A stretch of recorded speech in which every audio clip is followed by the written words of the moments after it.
I recently escaped the court-ordered weekend visits with my father, who left my mom for his coworker 4 years ago, but now he and his affair partner expect me to be a big sister to her 5-year-old son. For context, my dad had an affair with his coworker while still married to my mom. He left us when I was 14, and the divorce absolutely destroyed my mother. She developed severe anxiety and a bunch of health issues after he left. I've basically been her primary caretaker through most of high school while trying to, actually graduate and have some semblance of a normal teenage life. During the required weekend visits with my dad, I had to watch my dad and his affair partner build their little perfect family while my mom was falling apart. His wife's son has gotten super attached to me over the years, and they've been pushing this whole big sister narrative, even though I've made it clear I'm not comfortable with it. After years of family drama and being pulled in a million different directions, I finally managed to escape to a small college about 3 hours away from home. It's in a pretty rural area, and I don't have a car, so getting back home is a whole ordeal involving multiple bus transfers. Yesterday, I was studying for midterms when I got a text from my dad demanding that I come home this weekend for his wife's son's birthday party. Apparently, the kid has been asking for me and would be heartbroken if I didn't show. I politely explained that I couldn't make it because I have midterms to study for, and the transportation situation makes weekend trips really difficult. Well, my dad didn't like that answer at all. His texts quickly went from guilt-tripping to accusing me of being childish and petty. I was trying to keep my cool and stick to the logistics excuse when my phone rang. It was my dad's wife. Without even saying hello, she immediately put her son on the phone. I sat there frozen in my dorm room as this little boy sobbed about how I didn't want to come to his birthday. I felt terrible for him, but I was also furious at the adults for manipulating him and putting him in this position. When she got back on the phone, she started lecturing me about growing up and not punishing an innocent child for adult problems. That's when I lost it. I reminded her that she chose to have an affair with a married man, knowing full well he had a teenage daughter. I told her it was repulsive that she was using her child to manipulate me and called her a homewrecker before hanging up. Not even 5 minutes later, my paternal grandparents called to tell me how deeply disappointed they were and that they don't recognize who I'm becoming. I told them maybe they should examine who their son became first before criticizing me for protecting myself. Then I hung up on them too. With my hands still shaking, I called my maternal aunt, who's been the only person in my family to consistently support my boundaries with my dad's new family. She reminded me that I'm an adult now and have every right to choose my own relationships. She said my dad's new family isn't entitled to my time or emotional energy just because they want it. Now I'm sitting here in my dorm room feeling conflicted. Part of me feels guilty for refusing to maintain a relationship with an innocent 5-year-old who genuinely seems to care about me. But another part of me feels like at 18, after years of being forced to navigate my parents' messy divorce while taking care of my mom, I deserve the freedom to choose my own family connections without being manipulated and guilt-tripped. A quick note, many commenters pointed out that children are often used as emotional pawns in divorce situations, and that's exactly what I feel is happening here. My dad and his wife are using this little boy's attachment to me as a way to force me back into their lives on their terms. I never thought I'd be in this position with my father and his new family, and I'm not sure what the right move is here.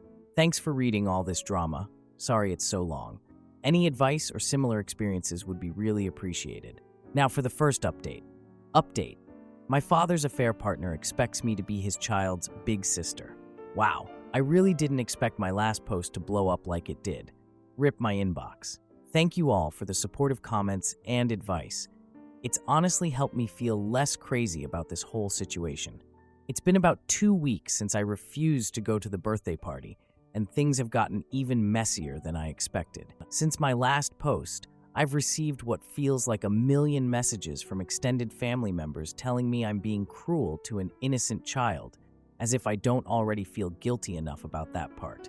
My dad's sister even had the nerve to call me selfish and immature for not putting aside petty differences for family, rich coming from someone who barely checked on me or my mom after the divorce. My maternal aunt has been through all of this. We had a long phone call last weekend where she told me some things I never knew about what happened during the divorce. Apparently, my dad brought his affair partner around before the divorce was even finalized and demanded everyone get over it for the sake of family harmony. My mom had panic attacks so severe she ended up in the ER twice, which I never knew about because they both tried to shield me from the worst of it. Finding this out made me even more determined to protect my boundaries with my dad. The birthday party happened without me, obviously, but my dad made sure to send me photos of his wife's son looking sad while opening presents. He literally captioned one picture, "This is what your selfishness looks like." I didn't respond, but I didn't fire back something I'd regret, thanks to those commenters who advised me to take the high road. I'm trying, really. I've been focusing on schoolwork and picking up extra shifts at my campus cafe job. It gives me legitimate excuses to not engage with the continued drama and guilt-tripping texts from family members. Several people asked about my studies in the comments. I'm doing pre-med, and these midterms are extremely challenging, so the extra stress from family drama is the last thing I need right now. This weekend, I had planned to visit my mom. It takes me almost 3 hours by bus to get to her house. To those asking why I don't just drive, I can't afford a car at college, and my mom can't drive long distances anymore due to her anxiety. I was exhausted when I finally arrived Friday evening, but looking forward to a quiet weekend helping her around the house and catching up. I was in the kitchen helping her organize her medications. She takes about 8 different pills now, all anxiety and health-related issues that developed after the divorce, when I heard a car pull into the driveway. I recognized my dad's SUV immediately. My mom was staring down at her hands, not meeting my eyes, and that's when I knew. You knew they were coming. It wasn't a question. She just nodded, still not looking at me. She mumbled something about how she thought it would be good for everyone to talk face-to-face instead of through texts and phone calls. I couldn't believe she'd set me up like this after everything. Before I could even process my feelings of betrayal, my dad walked in. His wife followed right behind him with her son. I saw the little boy and knew I was about to be cast as the villain again. Sure enough, the moment he saw me, he ran straight for me and wrapped his arms around my legs. He was holding a crumpled drawing, which he thrust up at me, excitedly telling me he made it for his big sister and had been saving it since his birthday. I froze, not knowing what to do or say that wouldn't hurt this innocent kid who was being used in my dad's manipulation. My stepmom, feels weird to even call her that, had this satisfied smile on her face as she watched. See? This is what you're throwing away because you can't move on. My dad stood beside her nodding as if they'd just delivered some profound statement. They presented a united front that would be impressive if it wasn't so infuriating. I glanced over at my mom, who was standing in her own kitchen, 4 years after the divorce, and she still can't stand up to him or ask him to leave her home. It was clear how his presence still affects her. She was trembling. As calmly as I could, I told my dad and stepmom that ambushing me at my mother's house was inappropriate and asked them to leave. My dad immediately started in about how I was being dramatic and selfish, his go-to accusations whenever I don't do exactly what he wants. I couldn't deal with the confrontation in front of the little boy, so I retreated to my old bedroom. As I was closing my door, I heard my dad say loudly enough for me to hear that, "She's always been stubborn and difficult. Real mature, Dad." I sat on my childhood bed, trying not to cry out of frustration, until I heard them finally leave about 20 minutes later. When I came out, my mom was in tears. She kept apologizing and saying she just wants peace. She thought if I developed a relationship with the boy, the constant pressure from my dad might finally stop. My dad is still manipulating my mom 4 years after leaving her. He's still using her conflict-avoidant nature and anxiety against her to get what he wants. The rest of the weekend was tense. I couldn't be angry at my mom because she's clearly still traumatized by my dad's behavior, but I also felt completely betrayed. While she was napping on Saturday afternoon, I started researching affordable apartments near my college. There are a few 2-bedroom places we might be able to afford together if I pick up more shifts at work. My mom's remote customer service job could be done from anywhere, and getting her away from my dad's constant interference might be the best thing for her mental health. I haven't told her about this plan yet, but I'm determined to create some distance from my dad's manipulative behavior. I can't keep watching him use that little boy against both of us. Edit. To answer the most common questions. 1. Yes, I've considered bringing this up with a family therapist, but my dad refuses any suggestion of therapy, claims it's for weak people. 2. No, my mom doesn't have a restraining order against him. She's too afraid of making things worse. 3. My college town is small, but has decent medical facilities for my mom's ongoing care. 4. For those asking about the little boy, I do feel terrible for him. But I also recognize I can't be responsible for his emotional well-being when his parents are using him like this. Anyway, I know this is long, but I wanted to give you all the full update since you were so supportive on my original post. I still have a lot to figure out with this whole situation, but I'm trying to focus on what I can control, creating some distance from my dad's manipulation tactics and helping my mom rebuild her independence.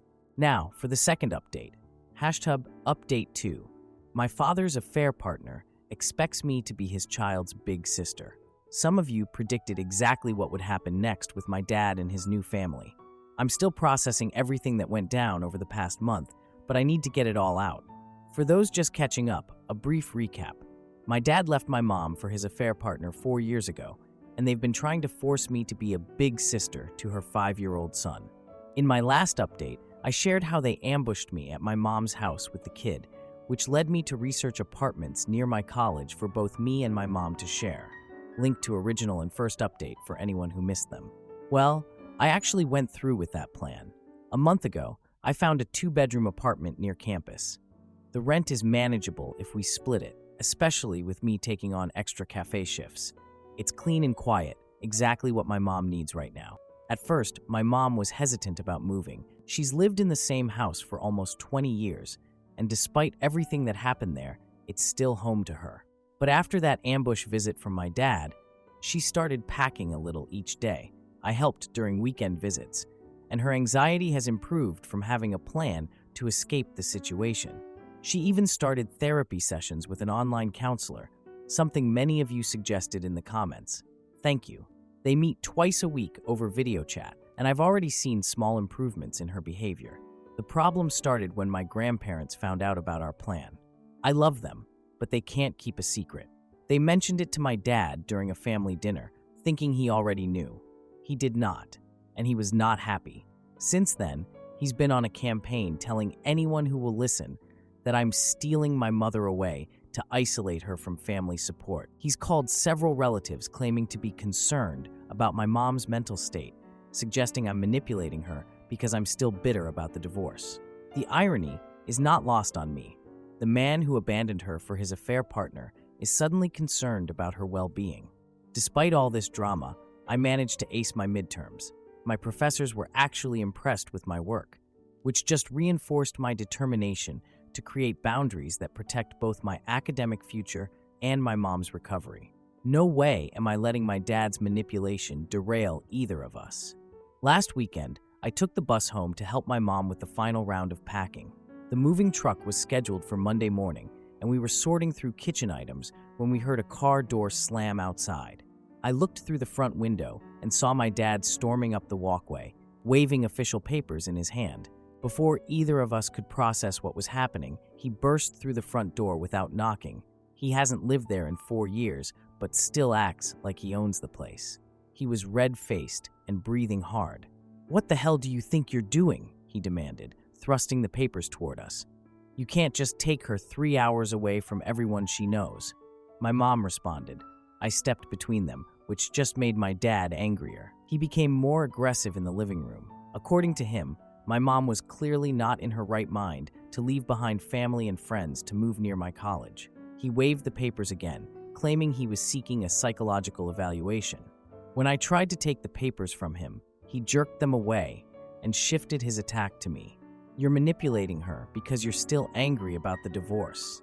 This isn't about helping your mother. This is about spiting me and my family." My phone rang during this confrontation. I should have ignored it, but I was desperate for any interruption. Big mistake. It was my stepmom, and she immediately put my stepbrother on speakerphone. "Hi, is Grandma there?" the little boy asked. "Daddy said she's coming to my t-ball game tomorrow and bringing cookies." I realized my dad had been lying to this kid about my mom's involvement in their lives, creating false expectations to manipulate both the child and my mom. While I was still processing this, my dad snatched the phone from my hand. He told his stepson that Grandma might not make it because I wouldn't let her. "Your sister is being difficult again," he said, giving me a cold stare. I quietly took out my own phone and started recording. If he was going to manipulate this situation, I wanted evidence. He paced around the living room for another 15 minutes, alternating between threatening legal action and guilt-tripping my mom about abandoning family responsibilities. All while my mom stood there. When he finally left, my mom sat down. I immediately called my aunt, who promised to drive over right away to help us finish packing and provide some support in case my dad came back. While waiting for my aunt, I showed my mom the recording I'd made. She listened to the whole thing without speaking, and then she just broke down. She kept saying, "He's using that poor child the same way he uses everyone else." My aunt arrived about an hour later and immediately took charge. This is why I love her. She looked at the legal papers my dad had been waving around and started laughing. They were just random forms printed from some website with no legal standing whatsoever. Another intimidation tactic. "Your father always was dramatic," she said, tossing the papers aside. "But this is a new low, even for him." The three of us spent the evening finalizing our moving plans.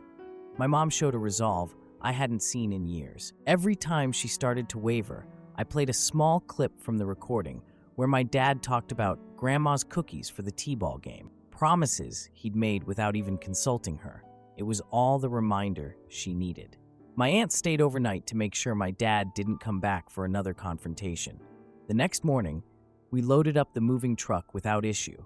My mom rode with my aunt to the new apartment while I took the bus back to campus to meet them there. It's been about 2 weeks since the move, and I can already see the change in my mom. She's sleeping better, taking fewer anxiety medications, and has started walking around the neighborhood. She says it feels like she can finally breathe again. My dad has called several times, alternating between rage and false concern. I've blocked his number on my phone, but he still calls my mom. We're looking into whether we have grounds for a restraining order based on harassment, but for now, we're just documenting everything. Edit. Someone asked how my dad even knew where our new apartment is. He doesn't. We purposely didn't share the address with anyone except my aunt. My mom had her mail forwarded through a P.O. box first to make it harder to trace. Those of you who suggested security measures in the comments of my last post, thank you. We took those suggestions seriously. Between classes, work shifts, and helping my mom settle in, I'm exhausted but also relieved. For the first time in 4 years, I feel like we're both making progress instead of just surviving. My dad will probably escalate things again, but at least now we have physical distance, and my mom is starting to rebuild her confidence. I know some of you will say I should maintain a relationship with my stepbrother despite everything. Part of me feels guilty about that innocent kid caught in the middle, but I also understand now that I can't be responsible for the emotional manipulation my father and his wife are conducting. The best thing I can do is help my mom heal and focus on building our future. Now for the final update. Final update. My father's affair partner expects me to be his child's big sister. It's been over 2 months since everything went down with my dad's family, and I finally have the mental space to write this update. First, thank you to everyone who's been commenting with advice and support. Seriously, some of you predicted exactly what would happen next. The move to our new apartment near my college went as smoothly as possible considering the circumstances. Mom's been settling in really well. The change in environment has been good for both of us. She's continuing with her therapy sessions and has even made friends with our elderly neighbor. But of course, my dad couldn't just let us live in peace. I roll. Within a week of our move, he started calling my college administration expressing concerns about my mental health and suggesting I needed intervention. He even contacted my supervisor at the campus cafe where I work part-time, implying I was unstable and they should keep an eye on me. Thankfully, my boss knows me well enough to recognize this as nonsense, and the college administration just sent me a standard email about campus mental health resources without pressing further. Mom and I started attending family therapy together at the counseling center. We've been working through the trauma of the past 4 years and learning how to establish boundaries. Our therapist called what my dad's been doing emotional terrorism. Despite us never giving out our new address, My dad kept telling family members he planned to make a surprise visit to reunite Mom with my stepbrother. We took precautions. I registered with the apartment's security office about potential unwanted visitors, and we avoided posting anything online that might reveal our location. Last Saturday evening, Mom and I were making dinner when someone started pounding on our door. I looked through the peephole. There stood my dad, stepmom, and the little boy. Mom immediately called the building security while I stood at the door. "We know you're in there. Open up!" My dad shouted through the door. I refused to open it, but did start recording audio on my phone. His voice boomed through the apartment as he accused us of brainwashing and family alienation. I could hear my stepbrother crying, asking why we wouldn't open the door. "This is your fault," my stepmom yelled. "He's been crying for weeks asking for his grandma and sister. How can you be so cruel?" I kept quiet, just recording, while my mom spoke with security on the phone. The whole time, I could hear them working on our neighbors, telling them they were worried family members who just needed to check on their grandmother's welfare. My dad's voice suddenly got quieter, and I looked through the peephole. He was gone. Then I heard movement on our balcony. Our neighbor had let him cut through their apartment to access our connected balcony. I rushed to lock the sliding door, just as he reached for the handle. The security officer arrived right as my dad was trying to force the sliding door open. He immediately assessed the situation and directed my dad back to the front door area. I could hear my dad saying he was worried about my mother's mental state and that I was isolating her from family. The security officer listened to both sides, but ultimately informed my dad that regardless of family drama, he needed to leave the private property or face trespassing charges. My dad wasn't having it. He planted himself in the hallway and refused to move, saying he wasn't leaving without seeing his family. At this point, the security officer called the actual police. 2 officers arrived about 15 minutes later, during which my dad, stepmom, and stepbrother remained in the hallway. My stepmom kept encouraging the little boy to cry louder and call for "Grandma." When the police arrived, I showed them the recordings not just from that day, but also from the previous confrontation at my mom's old house. I explained the pattern of harassment and manipulation. One officer took my dad aside for a talk while the other spoke with us. After about 20 minutes, they escorted my dad, stepmom, and the boy out of the building with a formal warning about harassment. The next day, my aunt connected us with a family lawyer friend who helped us file for a restraining order based on the recorded evidence and the pattern of harassment.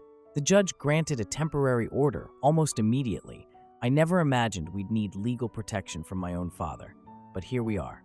The most unexpected development came 3 days later when my paternal grandparents called Mom. They actually apologized. They admitted they'd enabled my dad's behavior for years and failed to see how it was affecting us. Apparently, they'd heard the recording of him trying to break in through our balcony and were horrified. They promised to stop passing information to him about us and said they wanted to visit sometime, properly, with advance notice and permission. It's been about 2 weeks since the restraining order was granted. Mom and I have been settling into a routine that doesn't involve constantly looking over our shoulders. She's applied for a part-time job at a local library, and I've been able to focus on my studies again. My grades have never been better. We know this isn't over. The restraining order is temporary, and we'll have to go to court to make it permanent. My dad has already hired a lawyer to fight it, claiming we've weaponized the legal system against him. But for now, we have peace. We have security. We have a chance to heal. I never expected my relationship with my father to end up like this, but I've learned that sometimes cutting toxic people out is the only way forward, even when they're family. Thank you all for the support and advice throughout this journey. It truly made a difference.